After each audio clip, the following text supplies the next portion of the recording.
Any story of our history, any attempt to tell someone a narrative from the beginning to the end, is always telling a lie. The lie is one of omission. The lie, the story has a beginning and an end. For example, the story I want to tell you today is a story about games I played growing up. It's also the story of game engines. At the same time, it's kind of the story of a genre that reaches from Zork through to Disco Elysium. It's also a story about me, a person who's been playing and replaying these games for 30 years, and the people who chose to make them. Let's start by talking about game engines. In the DOS era, the PC was the platform for text. It had a keyboard natively, it had a system way to recognize what text was, and thanks to that, if you wanted to play a game that was primarily text, you played it on a PC.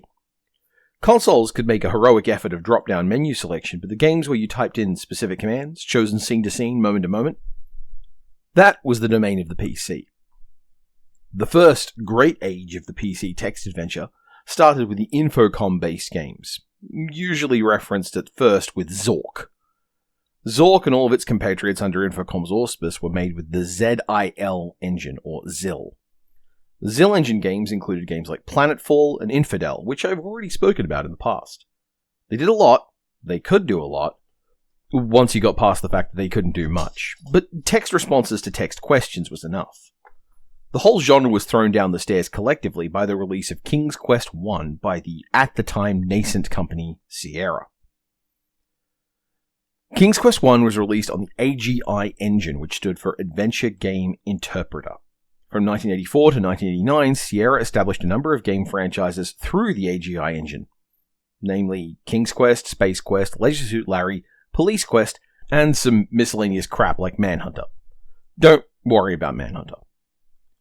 The successor to the AGI was the Sierra Creative Interpreter, which went through two distinct different modes. The first engine was a text parser-based game system that ran on EGA graphics, SCI 0, and it was displaced by a VGA mouse and icons input system, SCI 1. The SCI was the engine that Sierra used for over 100 releases, 200 more if you count demos and re-releases, and it was used in this form from 1988 to 1997, or about only 9 years. This also covers the time, more or less, between the companies going public, based on the success of AGI games, and their disastrous acquisition by the Cuck Group. The Cuck Group. It stood for CompuCard. The Cuck Group convinced Ken Williams to sign on to their company with his wife Roberta Williams shortly before being found out in a false accountancy scandal that meant that they'd been over-reporting their income by $500 million a year. This scandal broke and dropped their stock price from $40 to $20 in one day, then $9 shortly thereafter. This representation from the Cuck Group about the implied value to their relationship went quite extravagantly wrong and resulted in Cuck, which had just bought Sierra, having to pay out over $2.5 billion in class action lawsuits. Oh, and this is also about after lying to Ken about how actually they totally had their friends LucasArts and Broderbund involved. Apparently, Roberta Williams wasn't that into the Cuck Group, but Ken went ahead regardless. This history is itself fascinating, and I promise I don't just talk about 1990s video game companies when there's a truly disastrous outing on the stock market, but it is a fun coincidence that it's happened twice. It's interesting to me because it's a way in which the story of Sierra Online is this dreadful tale of a company and the movements of the greater tech bubble, which is itself this endlessly deceitful web of inflated fantasized value that makes money sad. And all of that is the greater context in which the most important part of Sierra's influence on my life, which reached from the ages of about 7 to the ages of 15. Again, 200 games on one engine over about 8 years. See, while I liked plenty of games that Sierra released during this period, there were 4 in particular that I loved, united across one game engine, one sliver of time, and it was the Quest for Glory series. Spoiler warning ahead for all of these games, and also my life, I guess. Quest for Glory 1. Our story begins in 1989's Quest for Glory 1, formerly Hero's Quest, obligatory trivia note. It's set in... And I suppose this is where we need to address the idea of tone. Because on the one hand, Quest for Glory is a narrative about a lone adventurer seeking something to do with their life, traveling to a remote valley that's in the thrall of terrible problems. Like a grieving baron who has lost both his children, a son and daughter, and who is being tormented by an evil ogress, an organized thieves guild robbing people in the city, a hard winter, brigands robbing people who travel through the valley, and a forest full of monsters that kill and eat people. And on the other hand, it's also a game where your first encounter is with the sheriff and his best friend Otto von Goon. You fight the Three Stooges. Almost everyone who can have a pun in their name has a pun in their name, and to finish the game, you have to dance with fairies that will make fun of you for it. The game is a pastiche of European and Russian folklore, primarily European, with dryads, ogres, kobolds, and fairies. Everyone is white, even the hyperbolic foreigner Abdullah Du, and while the game is cut deep with a sense of humor that runs towards cornball puns, including the Sierra many deaths of you death messages, it tries amongst this to write characters with as wide a variety of tones and personalities as they could manage with the game's limited text-only interface.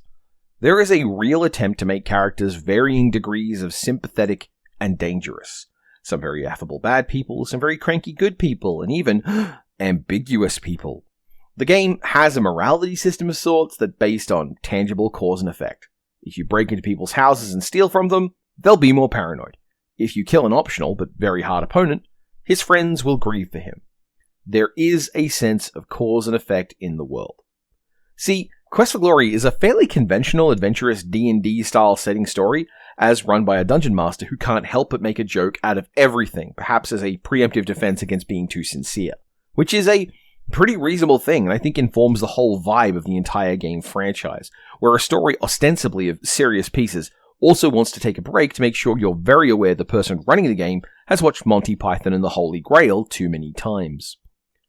Unlike prior outings from Sierra, you choose and create your character at the start of the game, picking a class and skills and name, and those things change how the game world treats you.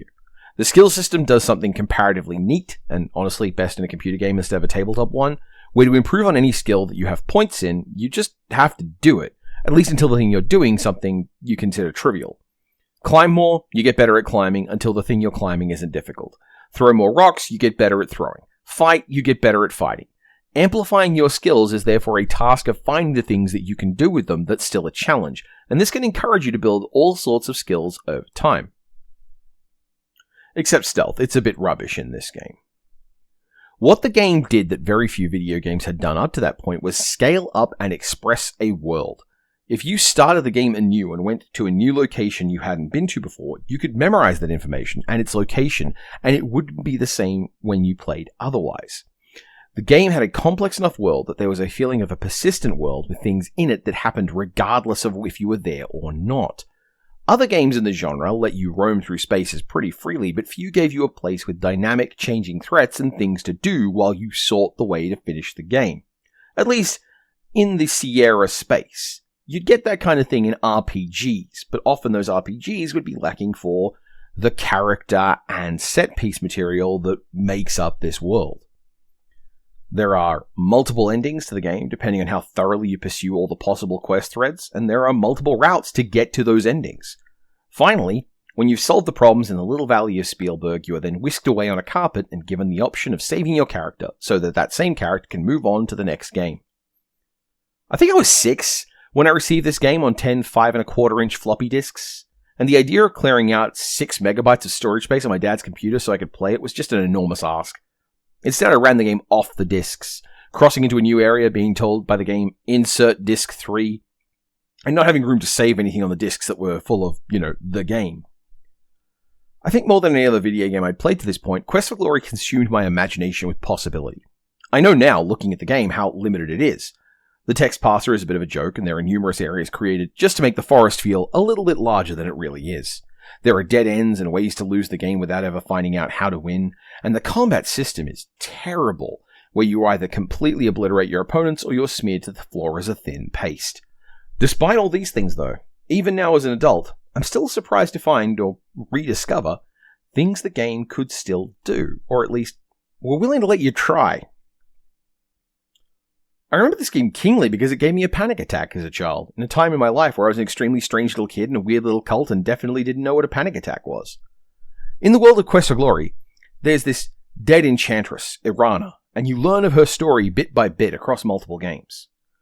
I wound up being so affected by the story in Quest for Glory 1 about Irana that I sobbed with grief over her, affecting me so deeply emotionally that I was convinced that it had to have a demonic influence in it. I was convinced I was being possessed by a video game. I can still remember how, with shaking hands, I formatted every one of those discs after telling my mother about my plan to do so. I destroyed a Christmas present to assuage my guilt at experiencing art. And then I spent the next 10 years of my life invariably recovering and playing those games again. Quest for Glory 2. After Quest for Glory 1 promised more, well, I wanted more. That worked out well for Sierra though, because the game was great, with personality and charm and other words that the reviewers like to inflate like they have inherent meaning. From time to time I'll complain about sequel releases in games, and time to time I reflect and realize that I'm usually comparing them to the changes I saw between Quest for Glory 1 and Quest for Glory 2. The first things first, the game is better looking. Using the same small resources of an EGA graphics adapter with 16 colors, and yes, I did say EGA graphics adapter, you can fight me about it, Quest for Glory 2 put less effort into map areas that are just transitional. You'll walk through a lot of twisty maze-like passages that all look alike inside the cities, and the desert map sections are 4 repeated frames endlessly, with only a couple holding some set-piece item. On the other hand, the hero looks quite a bit better and can do more, treated the world more like it's alive, again. The game systems are improved in ways that just speak to more effort being available to put in. Like the player can differentiate between telling someone something and asking them something. Sneaking cares about how much you sneak, not how many screens you sneak between, and the introduction of mouse aiming for spells and daggers allowed for some remarkably clever puzzles, such as showing you the difference between hitting someone's chest with a thrown dagger or hitting their leg. It became even more evident in the Mage's puzzles, where you could do cute things like ricochet shots off ice to knock it apart. In Quest for Glory 2, the people of Shapir brought you from Spielberg to help address problems in Shapir. Of course, while you do solve them, it does serve a comical loop that you, the hero, are responsible for one of the worst things that can happen to the world. Still, you arrive at Shapir, you fight a bunch of elementals that attack the city, and you do such a good job, you're thrown to their sister city of Razia that is, just coincidentally, an anagram of Sierra, and fight back against a police state, and only just a tiny bit risk destroying the world because you're easily mind-controlled. None of the game was emergent. It was just an intricate and thoroughly constructed sequence of possible permutations. If you wanted, you could max out your skills and go out into the desert and hunt jackals and scorpions, could build up a huge reputation with the vendors in town, could buy everyone's miscellaneous guff, earn the class distinctions that belong to other classes, arm wrestle a misogynist, burgle houses, consult an astrologer to hear about almost every major NPC, cuddle a tree, and almost none of that was essential.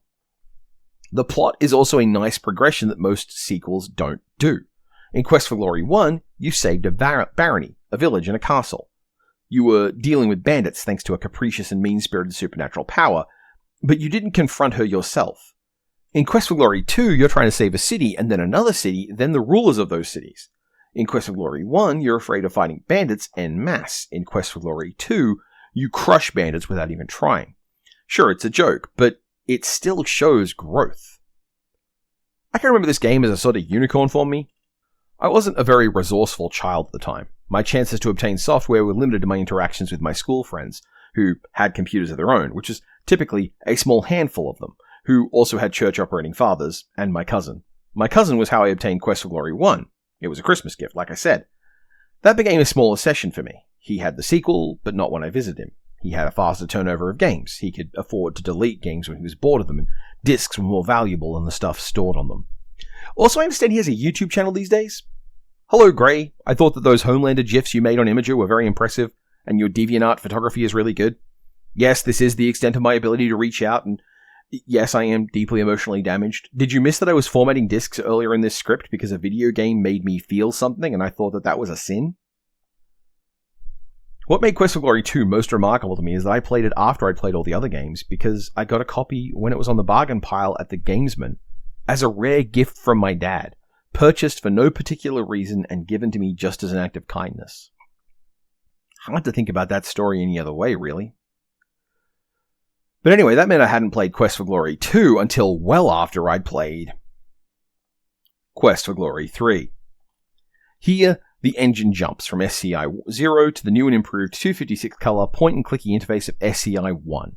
Quest for Glory 3 is set in the African-inspired region of Tana and its surrounding Sembani savannas. You arrive at a city teetering on the precipice of war? Kinda. Look, there is a weakness in Quest for Glory 3. The game was ostensibly made to buy time for the proper sequel to Quest for Glory 2, and to space out the story so that the game didn't just go goodbye forever with the villain, and then hello again immediately afterwards. Spoilers for Quest for Glory 4, I suppose. Point is that Quest for Glory 3 feels like a game that's kind of mostly done, mostly there. Still lots of fun and imaginative ideas, but if you didn't know the game was called Wages of War, it might be a bit challenging to realize it was supposedly about a war that you were averting. Its villain pops out at the last minute. Its free-roaming areas make the whole world feel more sparse rather than more interesting. And its story has this whole weird subplot about buying a girl, but it's okay because she's into it at some point and the culture that lets you buy her is totally fine, I guess. Combat is low contact and awkward to allow users to use their mouse instead of the keyboard, I guess. But the system is untuned and messy. You can spam attacks or hit them in a more patient way, and they don't seem to make any difference. You burn stamina to attack, but you still need to attack a certain number of times to win, which means you might as well burn your stamina fast. Magic doesn't seem to have much impact, so broadly speaking, the best strategy I found was to amp your stats with mundane practice, and then just rely on buying pills to restore your stamina mid-combat.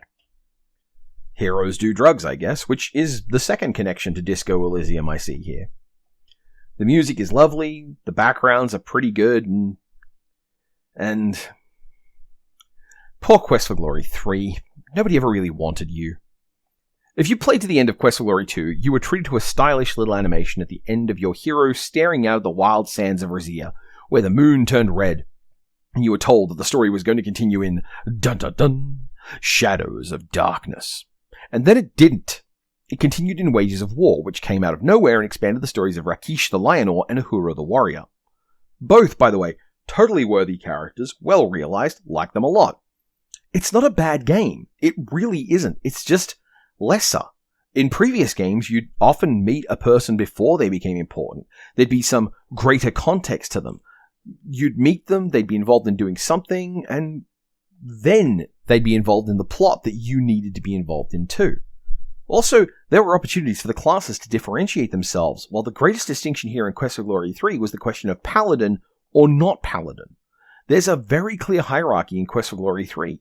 Paladins get the most and most interesting stuff, since they have to introduce all your abilities. Magic users and fighters get a nice little segment dedicated to them, and thieves... I suppose it seems reasonable given that Quest for Glory 1 and Quest for Glory 2 featured extensive sections where the thief could leap ahead of the game economy and do things like live on a potion drip or run around with an armory in his pockets. But in Quest for Glory 3, thieves have a surprisingly limited range of options for thiefy things to do.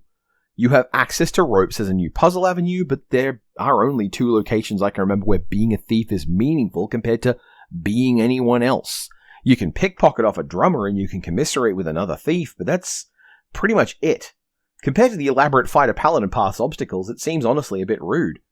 And the rationale for it is there's nothing to steal with the Sembani, and the people of Tana are too good at enforcing penalties on thieves, because I know harsh penalties are the thing that keeps people from stealing anything. Maybe I'm just sore about that. I always loved to play the thief because even more than the mage, they felt like they were the clever character. The thief flirted with Dynazad and overcame elementals with clever tricks rather than magic or brute force, and danced circles around Kaveen, rather than spending time fighting directly. Even the 2 thief opportunities you have are basically identical of sneak into one guy's room, do exactly one thing to make something stealable, and then steal it. The edges of greatness are here. The use of romance and its rejection is interesting. The character of the storyteller brings the thief's motivations into question, which suggests there could be more depth to the thief there if they'd done anything with it. The honor system has a direct, tangible effect on the game, even if it is incredibly easy to cheat. The use of a huge map with small key locations on it was interesting, even if its execution fell flat. Mages received the first outline of the whole staff mechanic we see in 4. Fighters were given something more expansive than the Eternal Order of Fighters with its near-binary be a dick / don't be a total dick choice. It even had a fun little cinematic moment where a fight was interrupted thanks to an earlier choice. What's really surprising in hindsight is how much Quest for Glory 3 tries to tell a big story. It has at its conclusion a genuine big damn heroes moment where characters from all throughout the story and from different cultures come together to fight for you, and it's honestly rad as all hell. It's little touches like the way that the painted backgrounds don't have doors, and how static the city feels compared to Shapir. It's the way you can't compare how much you hated Ada Vis to how much you hated the Demon Wizard, who, if he's ever named, I don't remember it. It's the way the bazaar's denizens all represent places to buy puzzle pieces, and that's it. I remember enjoying playing this game, but no matter how much I loved it, I only like it once I'm done playing. Quest for Glory 4. Quest for Glory 4 is a remarkable improvement over Wages of War. While Wages of War was uncertain about how they wanted to use their engine with its point-and-click movement, Quest for Glory 4 is much more confident. The Windows port of it is a little shaky, but it was 1994 and Windows 3.1 wasn't exactly a renowned game platform. The combat system is a bit weird. I remember being quite good at it, but anything you practice for 100 hours probably becomes easier. It was a stranger attempt to make combat more arcadey, and it even included an AI version that could fight for you if you were all thumbs. Other than that, the game's core is more or less the same. Items, skills, pointing, clicking, solving puzzles, balancing the resources of your stamina and your time, sleeping and eating and stabbing things. There isn't anything here you haven't seen already. The game still has stats that determine how well you do at things, and if you're weird and obsessive, you can drag all those numbers up to a very sassy 400. There is some incentive to do so, like if you like numbers that are larger than other numbers. At some point in the game, you will notice a tangible difference when you start random fights in the wild to collect coins and miscellaneous junk, but you don't have to do that. You don't have to try to do everything in this creepy little valley of Slavic horror. Quest for Glory 4 also abandoned Quest for Glory 3's world map and returns to a screen-by-screen small valley just like Quest for Glory 1. I preferred this, especially when they made sure that there were fewer empty screens. More than a few areas had something in them, whether it was a hawk or a particular random encounter or a goddamned grieving ghost of a lost woman pining for her husband who had never stopped missing her. Oh yeah, the big change from the previous game is that Quest for Glory 4 is fucking dark. It plays with the same goofiness of the earlier games, of course. There's a mad scientist trying to bring a woman made of vegetables to life, like Frankenstein. There's a gravedigger who makes amazingly bad puns. There's a talking bush. There's John Rhys Davies as the narrator going for full Hammer horror style histrionics when the narration comes to a tense head. It's also a game with suicide, sacrifice, and a dreadful hybrid of Lovecraftian horror and the Slavic myth of Chernobyl. It was designed around a made-up Lovecraftian horror monster called a Vuzul. I don't think I can tell you what a Vuzul was to me. Oh, sure, I can tell you he's a big, bad, horrible thing, an evil so dreadful nobody wanted to even use his name until it was necessary for puzzles. That's just a description, a pile of words thrown over a shape. A Vuzul was something more and more dreadful to me. When I played Quest for Glory 4 for the first time, I was still a Christian. I was still a Christian who believed in a very fundamentalist, very literal, and very controlling fashion of the faith. I was a Christian who genuinely believed that as a 15-year-old virgin, I had committed multiple acts of adultery by looking at women on magazine covers. I believed in a literal devil and in demonic possession. I believed that Satan took control of media in the world to convince people of ideas that would make us easy to control. This had happened to me once before. You know, remember that thing about the panic attack up there? Yeah. I had read my Bible enough, however, to know that the book hinted in some terrible places about other gods, and not really provided much detail, which meant to me, I very seriously thought unnamed gods, like a Vuzul, might exist. I know, it's ridiculous. Laugh at me if you want, but this was the perspective I had, and in this game, I was being a glimpse of a world with more gods, of a world where a Christian warrior was not opposing ideals and cuss words, but was taking up arms against something so much worse. When this topic breached the surface, when a Vuzul flashed his fins, unnameable and terrible, I was suddenly galvanized. The world was full of demons, ghosts, the dead, horror, and fear. And to me, at the time, that was so very realistic. These days, it's reasonably safe to admit that you had a crush on a video game character. There's a subculture that talk about it, though they've gotten pretty weird these days and might get mad at me for having a crush on a vampire 300 years old because, that's an age gap and who can trust that power differential? Even people who are proud of it. There's fan fiction and there's fan art and it's all just acceptable. I had no culture like that back then. I also didn't have any friends, let alone any friends I was attracted to, with whom I could stiltingly start those emotional experiments. I imagine I'd have called going steady or something like that. No, I was an isolated young man to whom video games were an effort at socialization. Now, Quest for Glory 4 was not written for the sweaty pocket money department of gamers per se, but it did have some raunchy stuff in it. There's a Rosalka who's designed to look beautiful so that she can horrify you and disgust you when she starts to rot. A servant girl was obviously beautiful so she could startle with her unveiled appearance. These things have stuck with me. I remember the shame and the guilt I felt when I met the Rosalka, as if my dad would burst through a wall and see what I was doing, which he never did. This is why I wound up rearranging my bedroom so much. I wanted to create illusions of space and safety, and that meant putting my back to a wall when I was using my computer, to hide the screen from anyone who simply walked into the room.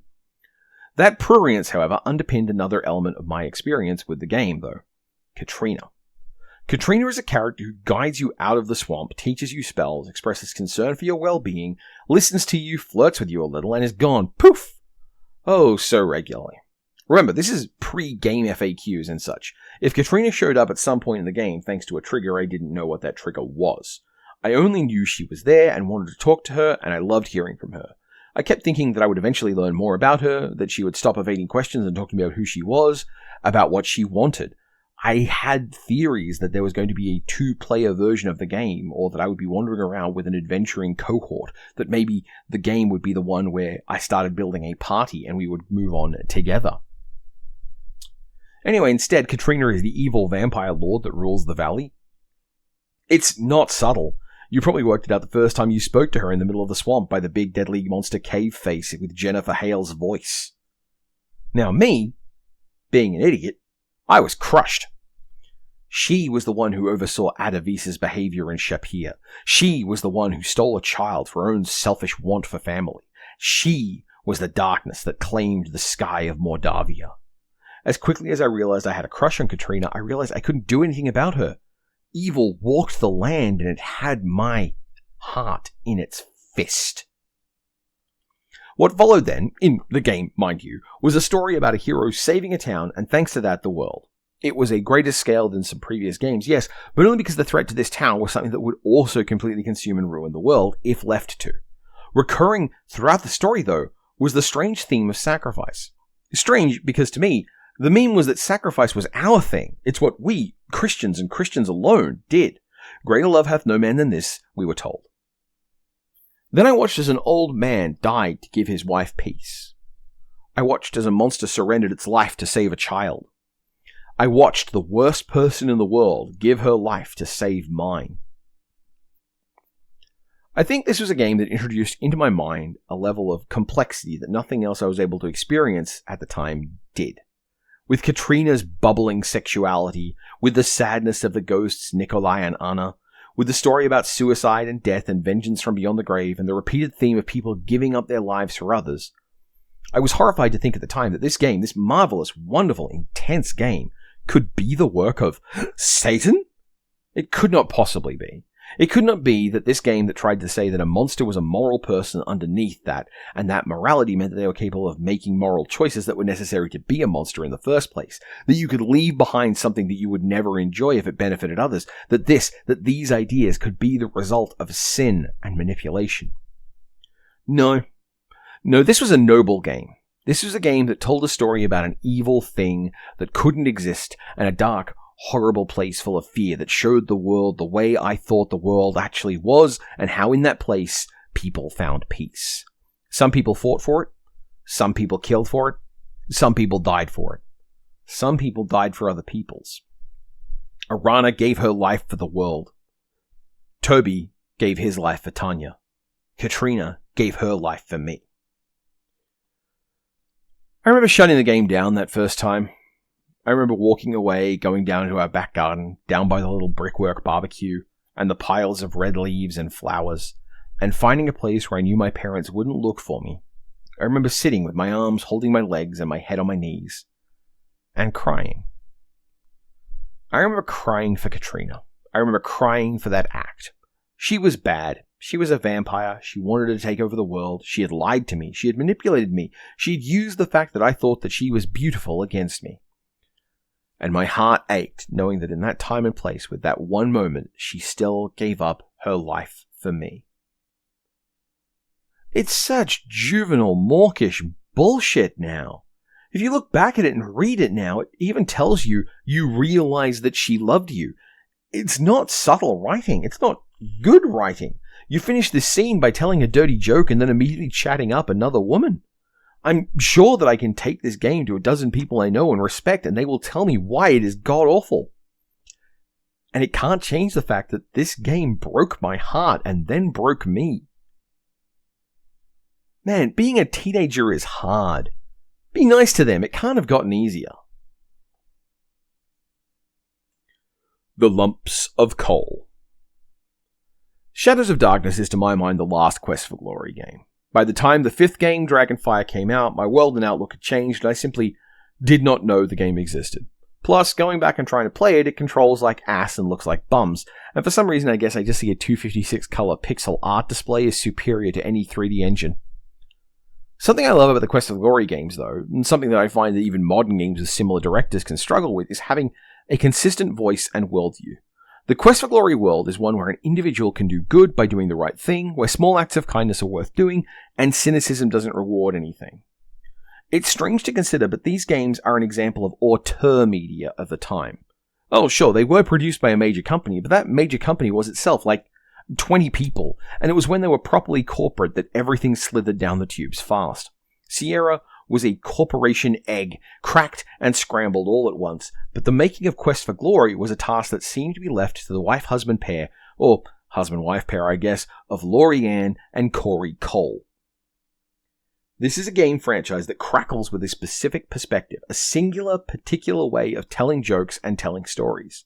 The dialogue and characterization is this mix of a time and a place, and it's not really like anything else Sierra was doing.